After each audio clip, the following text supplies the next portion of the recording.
Here's a 3 by 3 system that we're going to solve. Our three variables are x, y, and z, and you can see that we've got three equations.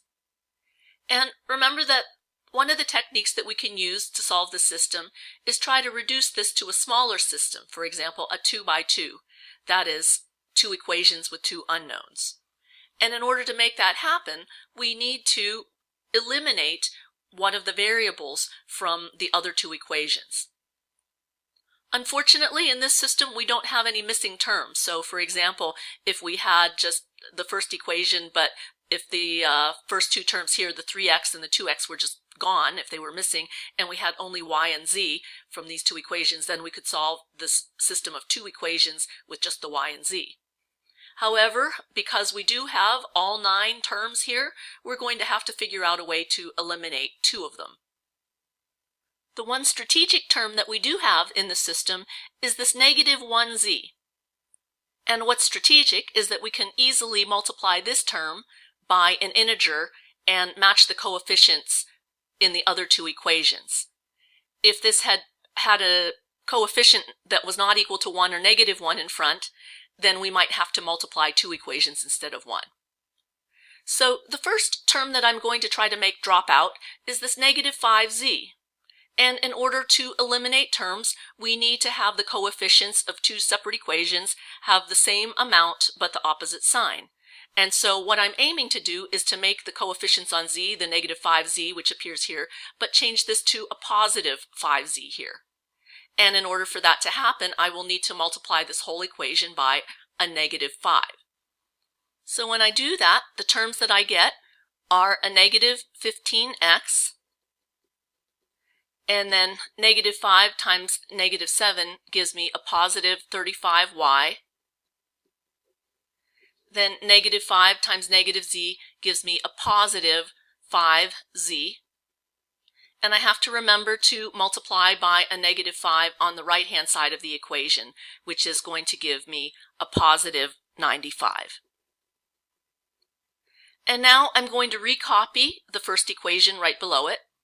So we've got 4x plus 3y minus 5z equals negative 29. And when I add the two equations together, I can eliminate the z. So I end up with negative 11x plus 38y, and positive 5z and negative 5z drop out. And then I end up with positive 66 on the right-hand side. As we see, the z has been eliminated from the first equation, and I'm just going to rewrite it here back in the main part of my problem. Now I'm going to go about eliminating the z term from the third equation.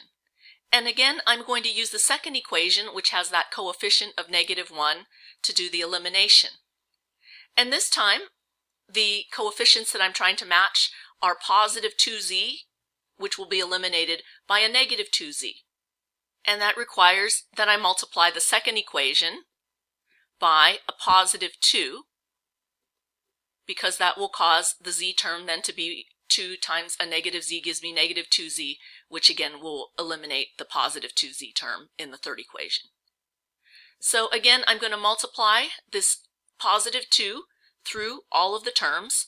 So 2 times 3x gives me 6x minus 14y minus 2z is equal to a negative 38.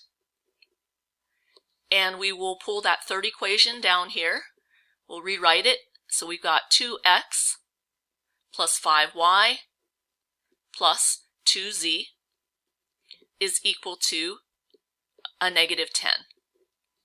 And adding the two equations, we've got 8x minus 9y, and then the positive 2 and the negative 2z terms drop out, and we end up then with a negative 48.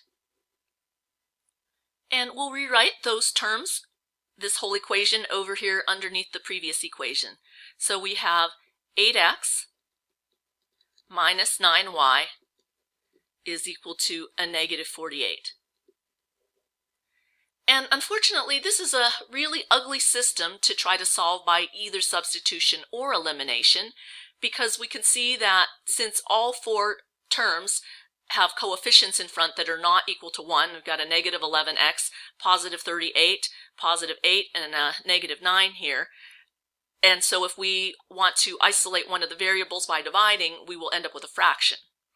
The second problem is that if we want to use elimination, the variables don't have coefficients that are easy multiples of each other. So, for example, this negative 11 and positive 8, the least common multiple we can get is 88.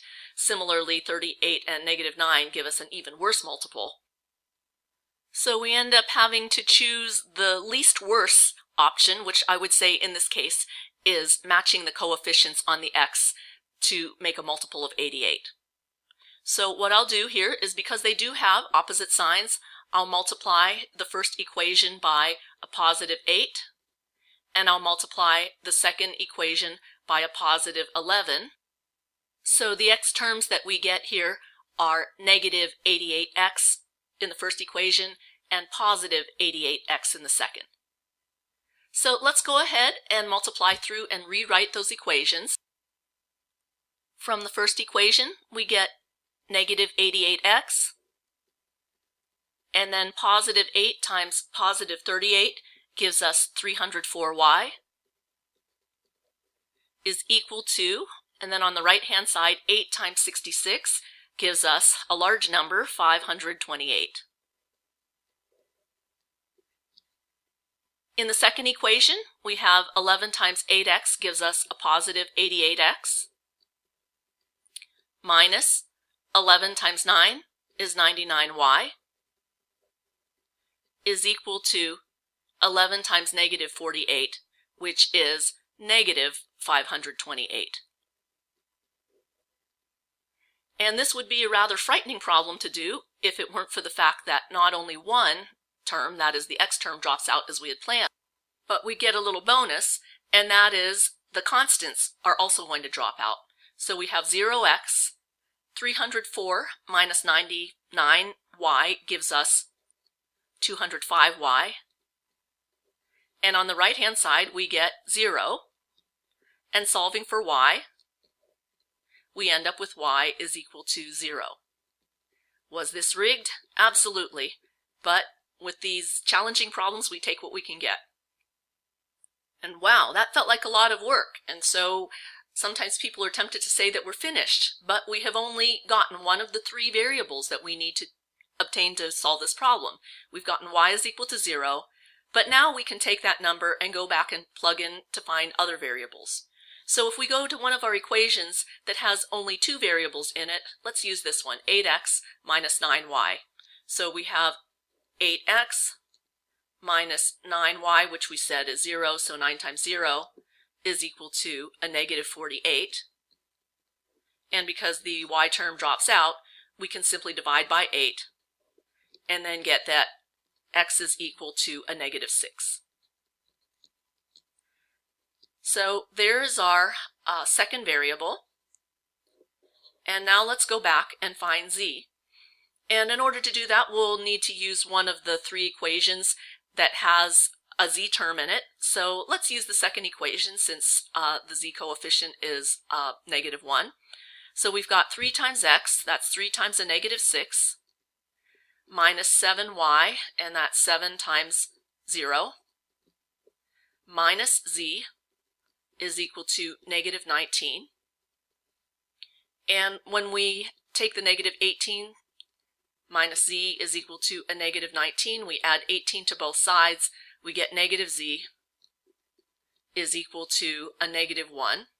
And finally, that z is equal to positive 1. So the ordered triplet that goes with this solution is that x is negative 6, y is 0, and z is equal to positive 1.